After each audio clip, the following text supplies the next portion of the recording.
पत्रकार आ रहे हैं मिलने, आपसे पैसा मांगने तो आ नहीं रहे, वो तो खबर हालचाल ये सूचनाएं मिलने जुलने आ रहे हैं, आप कोई बात करने को तैयार नहीं।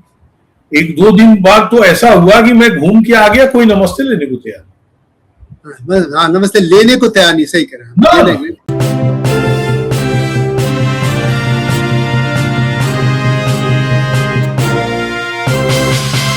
भारतीय जनता पार्टी को अंततः 200 से ज्यादा दिन बाद नई टीम मिल गई है। नितिन नवीन साहब ने अपनी टीम घोषित कर दी है। बहुत से नाम नए हैं, कुछ पुराने नाम बरकरार भी रखे गए, लेकिन अधिकतर नए लोग हैं, किसी की वापसी हुई है। लेकिन इन सबका तो एनालिसिस हुआ है, लेकिन यदि हम देखें तो मीडिया डिपार्टमेंट का हेड जो है वो बरकरार रखे गए हैं। सोशल मीडिया की बात नहीं कर रहा हूं मैं, मीडिया की बात कर रहा हूं। हालांकि उसमें भी नई टीम आई है नीचे की स्तर पर। मनोज जी इस बारे में हमारे साथ होंगे। आप जानते हैं कि मनोज जी इस चैनल पे लगातार आते रहे हैं, जनसत्ता के पूर्व मेट्रो एडिटर और अब कार्यकारी संपादक हिंदुस्तान समाचार न्यूज एजेंसी के। मनोज जी स्वागत है आपका मेरे चैनल में। मनोज जी, वैसे तो भारतीय जनता पार्टी को लेकर जो नई टीम आई, एनालिसिस बहुत हो गया है। हमारा मुख्य फोकस ये है कि आखिर जो मीडिया की टीम है उसके हेड बरकरार रखे गए हैं, या आखिर ये संकेत क्या है? असल में देखिए, मीडिया का काम अब काफी बदल गया है। मतलब मैंने जब रिपोर्टिंग की थी, आप भी उसी समय से थोड़ा बाद के हैं, लेकिन उस समय तब जो बड़ी पार्टी, दोनों पार्टी थी, कांग्रेस और भाजपा, तब भी बड़ी पार्टी थी भाजपा, तो उसके एक एक ही प्रवक्ता होते थे। हाँ। मतलब वो बहुत ज्यादा लोग उससे जुड़े नहीं होते थे। तब चैनलों की ऐसी भीड़ नहीं थी, और ऐसे जो स्पोक्स पर्सन जैसे उन चैनलों पर प्रवक्ता करके या अपना पक्ष रखने के लिए भिजवाने की बहुत होड़ थी नहीं। तो इसलिए मतलब वो बीएन गाडगिल कांग्रेस के प्रवक्ता लंबे समय तक रहे, और आउटर दिल्ली के सांसद थे अभी कौन शर्मा, नाम ध्यान में अभी आ गया, बाल कृष्ण ऐसा कुछ, कृष्णलाल शर्मा, भाजपा के लंबे समय तक प्रवक्ता रहे, क्षमा करें नाम देर से याद आया। तो लेकिन वो लोग इतने वेल बिहेव्ड थे कि रात में भी अगर आप फोन करें, दिन में भी फोन करें तो उपलब्ध है, और उतनी ही बातें आपको बताएंगे जितनी बतानी चाहिए, चाहे आप 17 बार 17 तरह से बदल के सवाल करेंगे। बिल्कुल बिल्कुल सही कह रहे हैं। उपलब्ध है और कभी भी उपलब्ध नहीं है। मतलब आप उनके मुंह से गलती से भी कोई ऐसा शब्द नहीं निकाल पाएंगे। मेरा मानना ये है कि अभी जो ये भाजपा के जो मीडिया हेड है, उनको लोग ये मान के चल रहे हैं कि वो अमित शाह जी के बड़े करीबी हैं, प्रधानमंत्री के इस नाते भी करीबी हो गए, क्योंकि हम सब उनकी पृष्ठभूमि जानते हैं कि वो पत्रकार रहे, और पत्रकार के बाद वो गुजरात में कुछ लंबे समय तक रहे। जब सुंदर सिंह भंडारी राज्यपाल थे तो उनके साथ, अब वो उत्तराखंड के राज्यसभा लोकसभा से आने लगे, और वो सब, वो भी व्यवहार कुशल है। मतलब ऐसा नहीं है, लेकिन पहले की तरह अब संभव नहीं है, क्योंकि अब मुझे ये लग रहा है कि मीडिया चैनलों की, मतलब 4 तरह के पत्रकार दिल्ली में हैं, हम आप देख रहे हैं। सोशल मीडिया इतनी ताकतवर हो गई कि उसने पूरे देश का, समझिए, एजेंडा बदल दिया, राजनीति का एजेंडा बदल दिया। ये जनजी आंदोलन ने साबित किया है। उसको टैकल करना, उसके बाद इलेक्ट्रॉनिक चैनलों को, जो 24 घंटे के चैनल हैं, 50 चैनल है हिंदी अंग्रेजी मिला दें तो, उनको टैकल करना। और पत्रकार भी 2 तरह के पत्रकार, एक तो रोज रिपोर्टिंग करने वाले पत्रकार, जो तथाकथित बड़े अखबार, राष्ट्रीय अखबार हैं, उनके पत्रकार, और जो छोटे अखबार हैं जो मोहल्ले और बाकी चीजों से निकलते हैं, इनके पत्रकार। उसी साथ जुड़ा हुआ जो दूसरे राज्यों से निकलने वाले अखबारों के, प्रमुख अखबार के, मतलब राजस्थान, मध्य प्रदेश, इनके पत्रकार। और इसके अलावा एक बहुत बड़ा वर्ग ऐसा है जो कॉलम लिखता है वीकली पत्रिका में, पाक्षिक पत्रिका में। ये संख्या मुझे लग रहा है अब 100 में नहीं है, ये हजारों में। हाँ, इसलिए अब प्रवक्ताओं की संख्या भी काफी हो गई, लेकिन कुल मिला के उसको मैनेज करने का काम जो मीडिया हेड। और मैं जबकि बीजेपी में जो आचरण किया जा रहा है केंद्रीय कार्यालय में, उससे कतई खुश नहीं हूँ। वहां व्यवहार कुशल नहीं है, पत्रकारों से जिस तरह का व्यवहार किया जाता है बहुत उचित नहीं है, हम मानते। लेकिन मेरा मानना है इस सब के बावजूद जो अभी मीडिया हेड है वो समान रूप से उपलब्ध है, वो भी सावधानी से बोलते हैं। और आप मतलब हो सकता है मैं गलत बोल रहा हूं तो आप मुझे करेक्ट करेंगे। अनिल बलूनी के किसी बयान पर या किसी जानकारी पर कोई बड़ा बवाल हुआ हो, ऐसी जानकारी मुझे नहीं। हाँ, वैसे वो बोलते तो नहीं है, पर हाँ जानकारी अपनी भूमिका कि मान लीजिए प्रेस कॉन्फ्रेंस हो रही है तो जो बोलने आएंगे, चाहे वो केंद्र सरकार के मंत्री हो या भाजपा के बड़े नेता, उनका परिचय करा देना, अपनी भूमिका। साल में एक बार ये लोग मीडिया का बड़ा गेट टुगेदर करते हैं, उसमें भी उनकी उतनी भूमिका। तो मुझे ये लग रहा है। हाँ, अब जैसे उनके साथ जो दूसरे सहयोगी थे, संजय मयूख, उनको हटाया गया, तो वो बेसिकली हटाया गया या हो सकता है नई जिम्मेदारी दी जाए। अभी वो एमएलसी हैं बिहार में और पटना में, उनका वहीं से राजनीति उन्होंने शुरू की है। तो ये भी कारण होगा कि बदलाव किया गया हो। दूसरा मुझे लग रहा है कहीं ना कहीं जो हम लोग एक सवेरे उस पर चर्चा पे आएंगे, ये जो जेनजी आंदोलन हुआ, आंदोलन तो मूलतः कहा गया कि ये शुरू हुआ है कि साहब नीट की परीक्षा में लीक हो गया क्वेश्चन पेपर, और उसके चलते नाराजगी हुई। उसी के साथ साइमल्टेनियस सीबीएसई के इम्तिहान में जो नया प्रयोग किया गया, उससे नाराजगी और हुई। मेरा मानना है ये एक कारण था, पूरा कारण ये नहीं था। पूरा कारण ये बना कि सिस्टम से विश्वास लोगों का उठता चला गया।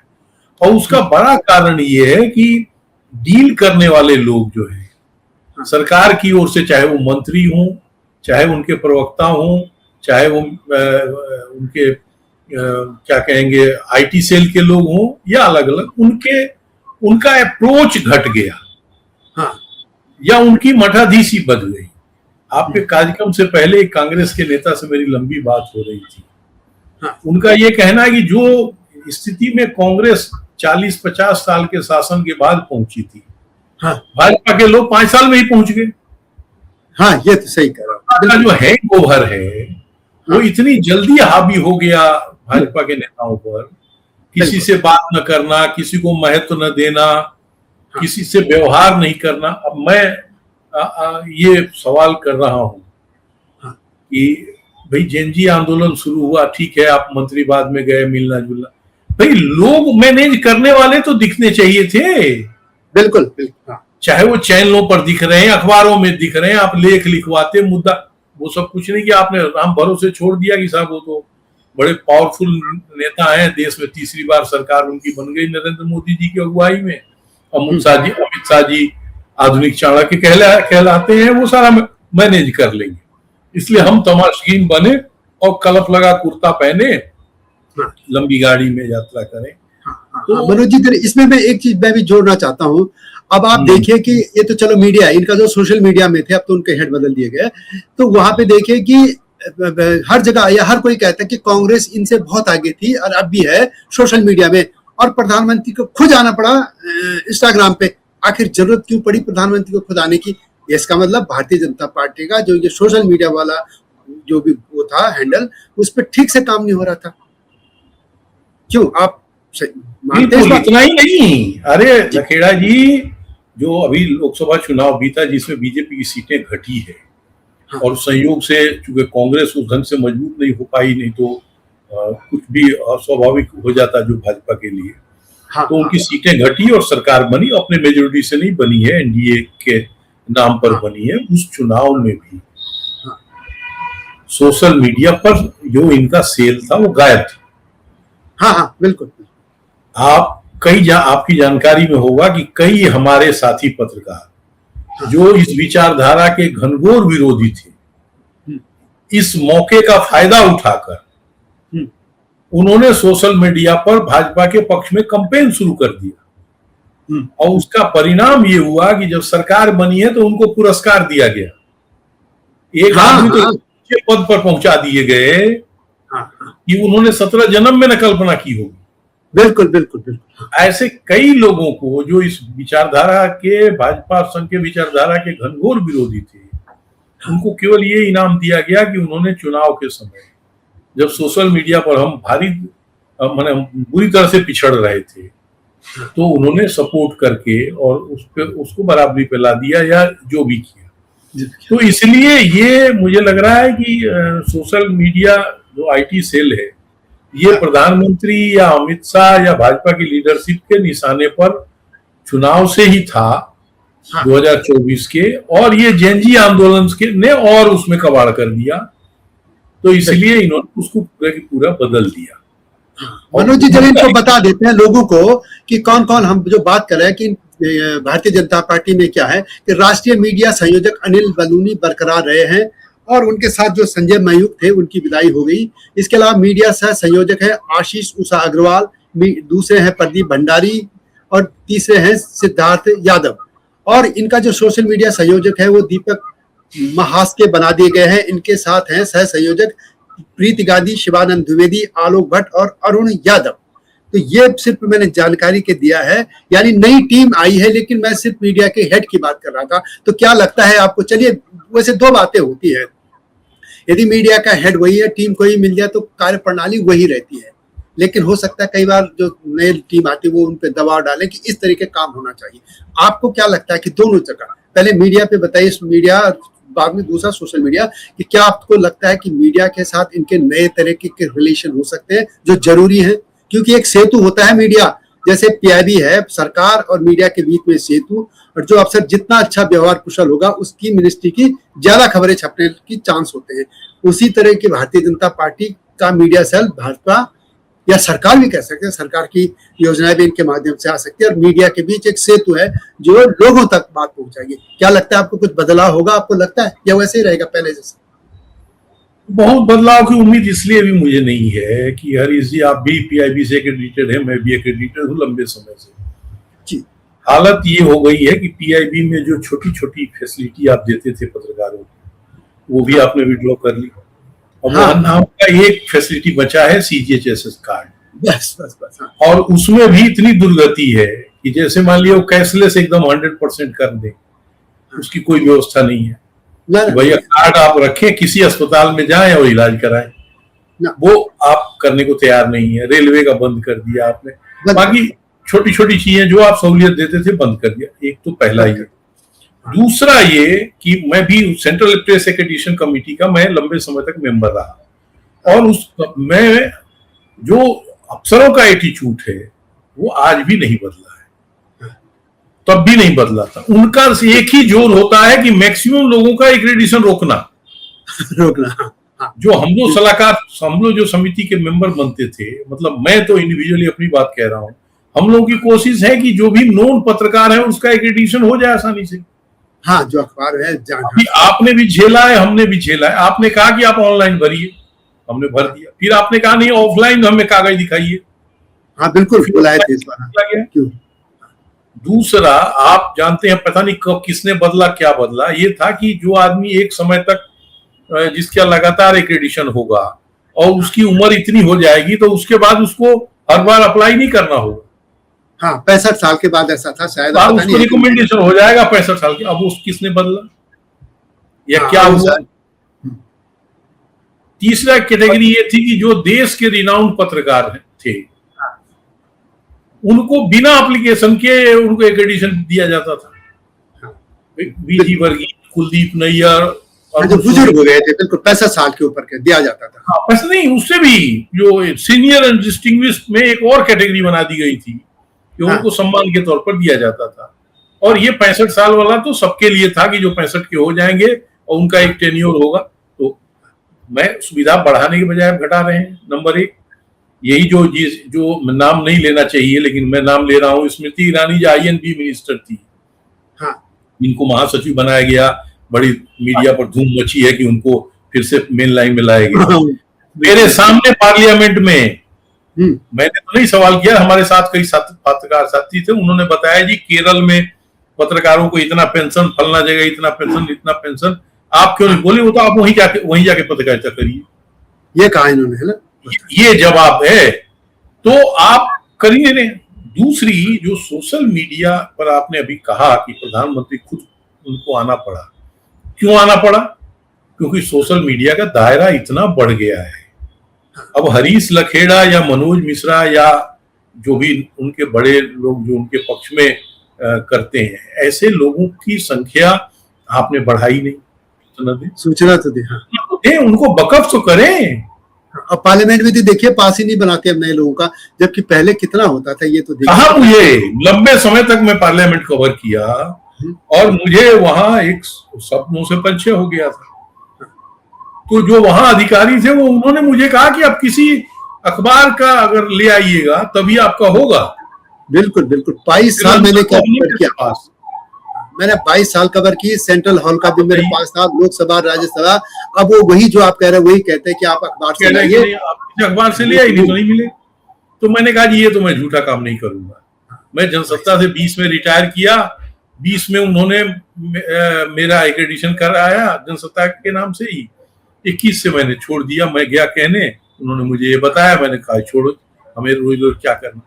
कहने का मतलब ये है कि जो आप सहूलियतें दे सकते हैं वो दिन आप, दूसरा मान लीजिए आप जैसे आप साल में एक बार गेट टुगेदर कर रहे हैं भाजपा के स्थापना दिवस पर, आप 2 महीना पर 3 महीना पर नहीं कर सकते क्या आप? अच्छा, दूसरा वहां वन वे चैनल है, आप केवल बताते हैं कि मैंने ये तीर मार दिया, साल भर में ये हो गया वो हो गया। आप उनसे भी तो पूछिए आपकी क्या रिक्वायरमेंट है। भाई आप अपना यूट्यूब चैनल चलाते हैं, क्या कठिनाई है? हाँ मनोज जी, इसमें मैं एक बात बताऊंगा कि कोविड काल हुआ, कोविड में जो अलग अलग एजेंसियों से खबरें आई, इनकी जो संगठन है पत्रकारों के, लगभग 500 पत्रकारों के कोविड के कारण मारे जाने की खबरें आई। अब उसमें सभी पत्रकार हो, ये नहीं कह रहा कि सभी एक्रेडिटेशन वाले होते, नहीं होते, उसमें जो छोटे अखबार निकालते हैं या किसी भी तरीके से मीडिया से जुड़े, चाहे वो प्रिंटिंग में था वो भी था, मीडिया से जुड़े 500 लोगों की अलग अलग लिस्ट आई थी। चलिए 500 नहीं होंगे, 400 तो होंगे, 300 तो होंगे, 200 तो होंगे, कुछ तो होंगे ना, यदि जानिए। आखिर पत्रकारों के लिए अलग से कुछ नहीं किया, वही किया जो लोगों को आटा चावल जो देते हैं और जो वो करे, कुछ नहीं देखा गया। ऐसी निर्ममता, तो ये मैं कह रहा हूं कि क्या जो मीडिया के हेड हैं, क्या इनकी नजर में नहीं होना चाहिए थी कि ये बातें, मीडिया के दुख परेशानी क्यों देखेगा? सिर्फ आप खबरें देंगे और बस इतने में हो जाएगा, चाय पिलाया जी आपके जैसे, क्या बोले, या बंधुआ मजदूर थोड़ी हो जाता पत्रकार किसी को चाय पिलाने से। ये पीड़ा कौन देखेगा पत्रकारों की, समस्या कौन देखेगा? नौकरियां जारी, ठेके पे चले गए, सब कौन देखेगा? यही मुख्य मुद्दा होना चाहिए था। हाँ, कि ये देखा जाए, मैं अनिल बलूनी हमारे मित्र हैं, परिचित हैं, हम लोग पत्रकारिता में जूनियर रहे, लेकिन मैं ये नहीं कह रहा हूं, मतलब मैं, ये बहुत बड़ा इशू है। आपको बताऊं जिस तरह की स्थिति है पत्रकारिता में कि अगर जिसने कई बार नौकरी बदल ली उसका तो ढंग से पीएफ भी नहीं मिलता ना, और कुछ संस्थान ऐसे हैं जो पीएफ भी नहीं देते। तो रिटायरमेंट के बाद उसके हाथ में इतने भी पैसे नहीं आते कि वो अपना और अपनी पत्नी का इलाज ढंग से करा पाए। बिल्कुल, मैं जानता हूं, नाम लेकर किसी को छोटा नहीं करूंगा, कई पत्रकारों को हम लोगों ने चंदा लेके दवाइयां खरीदवाई है। हाँ, बड़े इलाज तो छोड़ दें, हार्ट का ऑपरेशन या कोई बड़ी सर्जरी या किडनी ट्रांसप्लांट और फलना ठिकाना, वो तो आप छोड़ ही दे कि वो हम करा पाएंगे।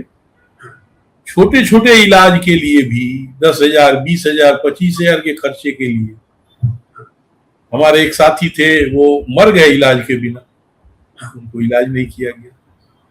तो अब ये चिंता तो करनी चाहिए ना जो सरकार में है। वही जो मैं कह रहा हूँ कि तो उसको पता चलेगा। हाँ, मैं तो कह सकते हैं जो भी है सरकार में, इसा हमें तो पता ही नहीं चला। तो ये पता तो तब चलेगा ना जब आप 2 महीने 3 महीने पर संवाद करेंगे, मिलेंगे लोगों से। आप अपने दफ्तर में नहीं घुसने दे रहे हैं। अब देखिए, एक तो शुरू से वर्षों से 1100 करोड़ पर भी ये सिस्टम था कि सामने से नहीं आना है, पीछे से आना है। हाँ। वही यहाँ भी है,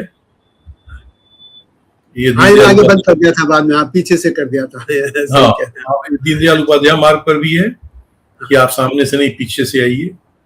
चलो ठीक है, पीछे से भी इतनी क्वेरी है अभी भी। हाँ हाँ, क्योंकि मेरे जैसा पत्रकार जाना ही, मतलब मैं सालों हो गया मैं गया ही नहीं, जबकि मेरा लगातार एक एडिशन है APIB का। क्योंकि वहां अपमानित होने कौन जाए। दूसरा, मान लीजिए कोई एक आदमी, दो आदमी, आप इतनी बड़ी पार्टी है, दुनिया की सबसे बड़ी पार्टी अपने को क्लेम कर रहे हैं आप, कि आपके टीम में 50 लोग ऐसे हैं, तो आप 5 लोगों को वहां इस काम के लिए नहीं बैठा सकती कि वो बैठे लोग आए, उनसे नमस्ते करे, पानी पिलाए, चाय पिलाए।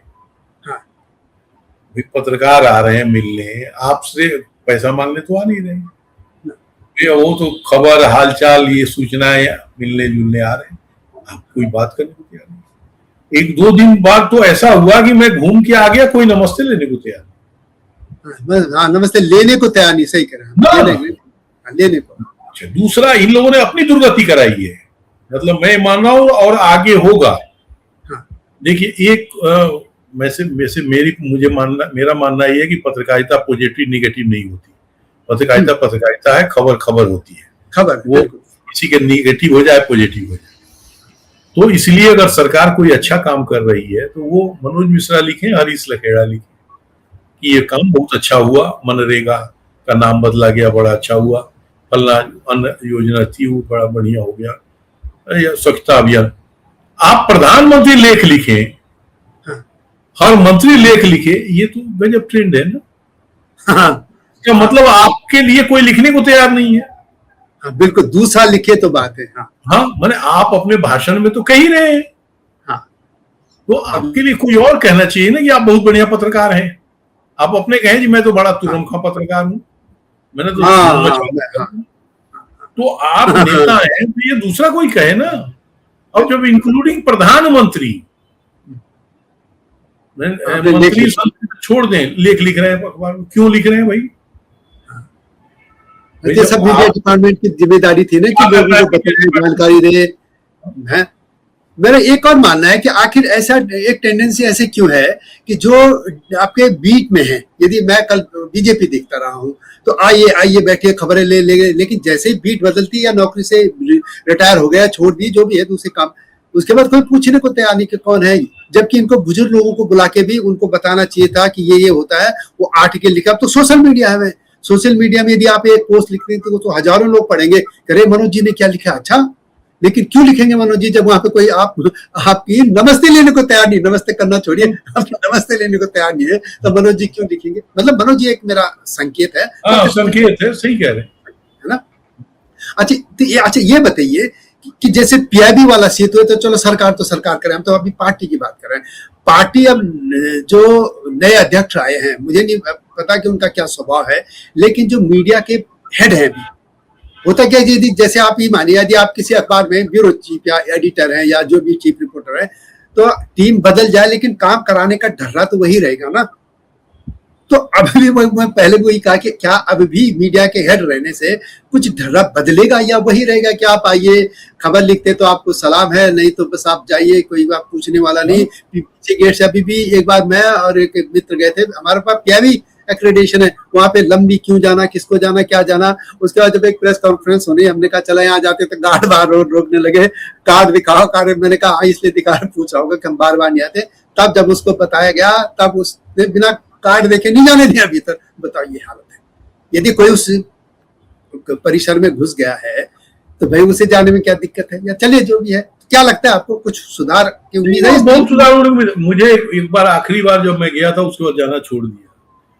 मैं भी कई सालों से नाम नहीं लूंगा, किसी मीडिया सेल के प्रमुख के कमरे में 4-6 पत्रकार बैठे थे। मैं भी देख के चला गया वहां बैठने। वो मीडिया पत्रकार, जो मीडिया के प्रभारी से सज्जन, वो हमारे बहुत आत्मीय हैं, वो अचानक बीच से उठ के गायब हो गए। लोग वहां बैठे हुए, कह के 2 मिनट में आता हूँ। आधे घंटे तक वो जब लौट के नहीं आए तो मुझे लगा कि ये इंसर्ट करने के लिए वो बीच में उठ के चले गए। भाई, आप कहते हैं ना कि मुझे अर्जेंसी है, भाई साहब मैं तो फलाने जगह जाना है, अगली बार फलाना दिन आइए ना, फिर बैठते हैं। इतने कहने में आपका क्या चल जाएगा? वो बिल्कुल वो किसी कांग्रेसी नेता के, जो मैं शुरू में आपको कहा कि उनकी टिप्पणी की कांग्रेस की दुर्गति जो हुई वो 40-45 साल सत्ता रहने के बाद वो हटे हैं, और उसके बाद सालों उनका हैंगओवर ही रहा। लोग कहते हैं, मैं तो खैर शराब पीता नहीं, लेकिन लोग कहते हैं ना कि शराब का नशा उतरने में बहुत टाइम लगता है। तो उसी तरह उनका हैंगओवर उतरने में बहुत टाइम लगा। और बीजेपी का तो बिना उतना लंबा समय रहे ही हैंगओवर हो गया, बात करते हुए, नमस्ते लेते हुए। हाँ, अच्छा, एक और बताइए, हमारे सब सभी मित्र हैं, हर विचारधारा के, जो भी विचारधारा है भाई, पहले हम मित्र हैं, पत्रकार हैं, विचारधारा तो बहुत पीछे आती है ना। तो मेरा ये मानना है कि, या देखता हूं, मतलब मानना नहीं, देखता हूं, और तो थोड़ा आपसे समझना है मुझे ये, और हमारे जो दर्शक हैं वो भी, कि कांग्रेस के हो या कांग्रेस पार्टी से जुड़े या कांग्रेस पार्टी के विचारक या लेफ्टिस्ट भी जो पत्रकार हैं, वो बिना पैसे के, बिना देखे, मतलब पैसा नहीं, बिना ही किसके, उनके पक्ष में लिखते रहते हैं। आप देखिए, जैसे वो कहा कि मानसिक ये जो नक्सली, बहुत लोग जिनका लेना देना वो जाते, मैं कई लोगों को जानता हूं निजी तौर पर, वो न कभी कांग्रेस मुख्यालय गए होंगे या गए भी होंगे, जब भगवान जाने, पर वो उनके पक्ष में लिख रहे हैं। बीजेपी से जुड़े या कई जो घोर हैं, कति है, कई पत्रकार आप भी जानते हैं, वो एक लाइन नहीं लिख रहे। आखिर ऐसी दुविधा क्या है कि वो नहीं लिख रहे, क्यों? या ये मीडिया डिपार्टमेंट का इसमें संपर्क ही करने को तैयार नहीं। आप संपर्क ही करने को तैयार नहीं। उन्हें फीडबैक, जैसे मान लीजिए आप लिखने वाले हैं, और मुझे एक बीजेपी के बहुत बड़े नेता ने काफी पहले कहा था, तो मैंने कहा जी उसके लिए आपको भी पहल करनी होगी ना, आपको सारी सूचनाएं, अपडेट बतानी होगी पत्रकारों को, जिनको आप मान के चल रहे हो कि वो आपके अनुकूल हैं या कम से कम बीच में तो हैं, पत्रकार हैं। तो ऐसे लोगों को आप सूचना मिलेंगे ही नहीं, बात ही नहीं करेंगे, फोन ही नहीं उठाएंगे। और मंत्रियों को तो आलम है कि हम पार्लियामेंट भी, मैं जाता ही रहा, आप भी जाते ही रहे, वहां गेट पर खड़े रहिए, वो दूसरे तरफ देखते हुए निकल जाएंगे। जबकि अभी भी, मतलब मैं आखिरी समय तक मुलायम सिंह यादव या पुराने नेताओं का मैंने देखा है कि वो देख लेंगे तो रुक जाएंगे।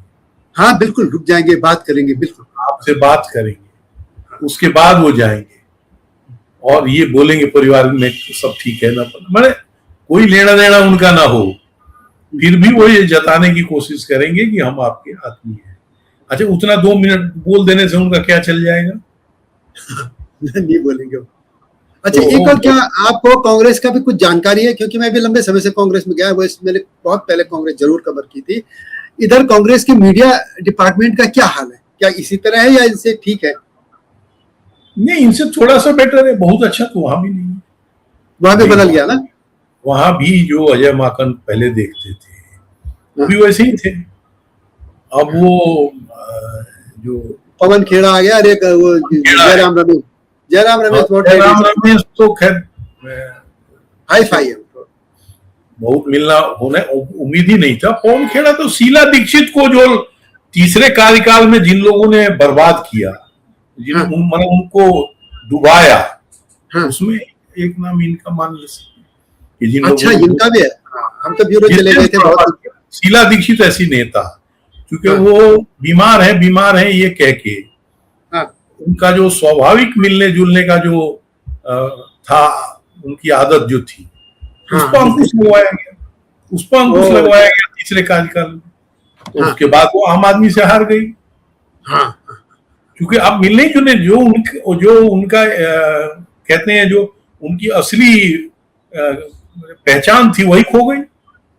हाँ, जब मिलेगा नहीं तो अफसर कहते हैं यूएसपी खो गई, कि वो लोगों से मिलते जुलते। अब वो उनके घर जाइए तो उनके यहाँ नियम ये था कि जब वो दफ्तर जाने के लिए निकलती थी तो गेट्स के से लेके और गाड़ी तक, गाड़ी उनकी बाहर खड़ी रहती थी, और जितने लोग वहां हैं, भले लंबा ना मिले, लेकिन 1-1 मिनट, आधा मिनट सबसे मिलते हुए जाते।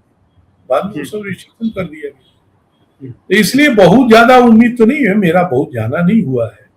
अब तो ऐसे भी उनके 2 ऑफिस हो गए हैं, एक ऑफिशियली, एक अनऑफिशियली। उसको भी छोड़ा कहाँ है उन्होंने, 24 अकबर रोड को भी अभी नहीं छोड़ा हुआ ना, अभी तो वही करके, और यहाँ भी अपना चला ही रहे हैं। तालकोटोरा, यहाँ जो कोटला मार्ग पे, कोटला वही नाम नहीं रखा, कोटला मार्ग रखा।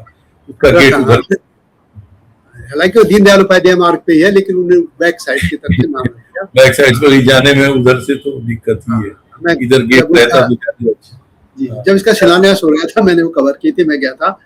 तो चलिए ये तो हुआ, अब हम तो सिर्फ भारतीय जनता पार्टी से उम्मीद करेंगे कि उनका मीडिया डिपार्टमेंट कुछ और मीडिया फ्रेंडली बने, क्यों यही आप भी मानते होंगे। अंत में एक जरा एक दे दीजिए नसीहत इन लोगों के कि क्या होना चाहिए मीडिया डिपार्टमेंट को, भारतीय जनता पार्टी की। पत्रकार क्या सोचते हैं, पत्रकार क्या चाहते हैं, मीडिया क्या चाहता है, इनसे क्या अपेक्षा या आकांक्षाएं इनसे हैं। नहीं, आप जो सहूलियतें विद इन लिमिट, जिसको आप लिमिट कहता है, तो सब पत्रकारों को उपलब्ध कराएं, कम से कम उन्हें प्रॉपर सूचना तो दें। और दूसरा, जो मान लीजिए जो खिलाफ भी कर रहा है उसको भी दुश्मन न माने। हाँ, दुश्मन सवाल पूछने वालों को नाराज हो जाते हैं, उससे भी संवाद करें, क्योंकि यही परंपरा अपने देश में इसीलिए लोकतंत्र बचा हुआ है कि अपने देश में संवाद सबसे बड़ी परंपरा रही है, और वो आरएसएस के प्रमुख ने भी यही कहा है। हाँ, इसमें एक बीच में थोड़ा मैं आपको रोक रहा हूँ, जब श्रीकांत शर्मा थे तब भी मैं वैसे सवाल पूछता था, बहुत मतलब अच्छे तीखे तीखे भी पूछ लेता था, क्योंकि एक छोटा कई उदाहरण है। एक बार अपने मुख्तार साहब कुछ लोगों को लाए थे, मुख्तार जी है ना जो मंत्री भी थे, तो वो दल बदलू थे इधर, तो मैंने कहा कि भाई साहब ये बताइए कि ये लोग कब तक ये उठते पंछी आपके डाल पे बैठे रहेंगे। तो वो बुरा मानने के बाद हंसने लगे थे।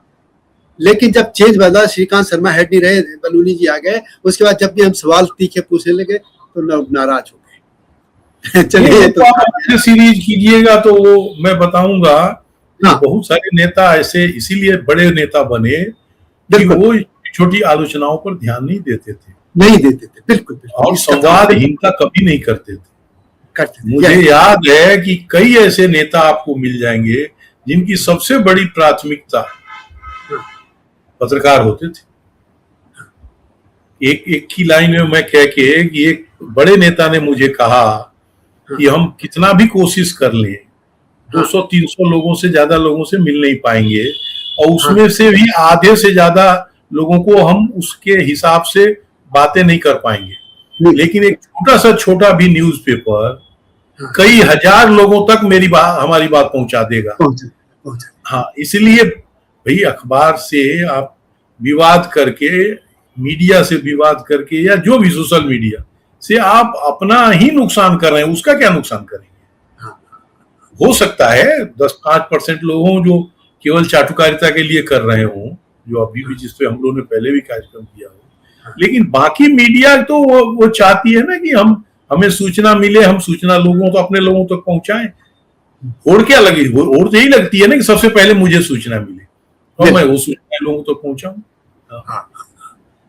तो अंत में एक चीज और मैं भी कहना चाहूंगा कि किसी भी पार्टी के मीडिया डिपार्टमेंट को या नेताओं को ये समझ लेना चाहिए कि पत्रकार आपके लिए एक नैरेटिव या परसेप्शन भी बनाते हैं। जैसे आप, एक उदाहरण है, हम प्रेस क्लब में बैठे हैं, मनोज जी जैसे कि उनके इलाके के किसी नेता के बारे में पूछ लिया, जैसे नितिन नवीन साहब आए, अध्यक्ष बने, कैसे हैं।